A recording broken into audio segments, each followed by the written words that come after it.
Lesson 13B, Example 4. In this problem, the quadratic equation is not equal to 0. So I need to move this 2x over to this side so that it will be equal to 0. So to do that, I'm going to subtract 2x from both sides, and that will give me 5x squared minus 2x plus 1 equals 0. And you do need to be in the habit of putting these in what we call descending order. So your x squared term would come first, the x term would come second, and your constant term, or the term without an x in it, comes third. That will make it easy to identify A, B, and C, because if they're out of order, the danger is you might accidentally identify the wrong number as A, B, or C. So in this case, A is 5, B is equal to negative 2, and C is equal to 1. So if we plug that in the quadratic formula, we have x is equal to the opposite of b, so that would be the opposite of negative 2 or 2, plus or minus the square root of b squared, so that's negative 2 squared, minus 4 times a times c. And that's all over 2 times a, which is 5.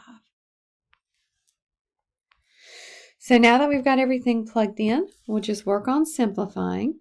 So now I have x is equal to 2 plus or minus the square root of 4 minus 20 all over 10.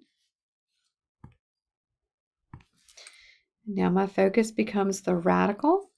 So x is equal to 2 plus or minus the square root of negative 16 all over 10. Aha! I have a negative under the radical, which means it's an imaginary solution, so I will be a part of my answer.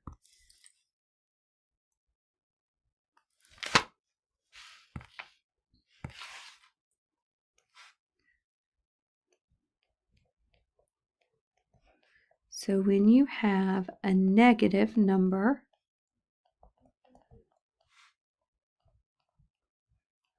under the radical,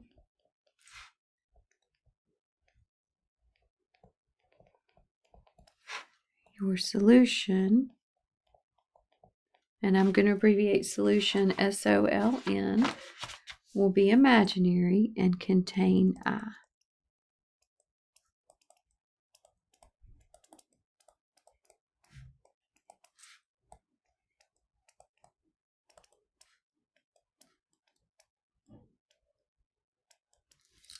Let me put that so it's not interfering with.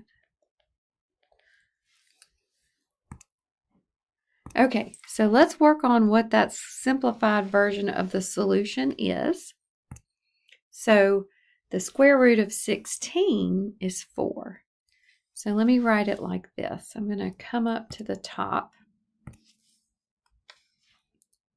So the square root of negative 16 can be written as the square root of negative 1 times the square root of 16. And if you remember, the square root of negative 1 is I, and the square root of 16 is 4. So we get 4i.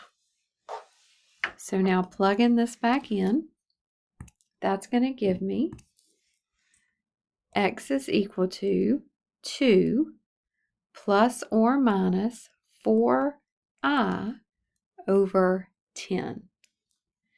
Now I notice that if I look in these three places, those three numbers are all even, so I can divide them by 2. So I'm going to pull the 2 out front, and that's going to leave me with 1 plus or minus 2i over 10. And it's very important that you include that 1 here so that if you multiplied it out, you would get 2 terms. If you just put 2i, then when you multiplied it out, you would just have 4i. So you have to have this 1 here. But now I have a 2 on top. That will simplify with the 10 on bottom. And so my final answer is 1 plus 2i over 5, or 1 minus 2i over 5. And because these answers contain I, these are called complex roots.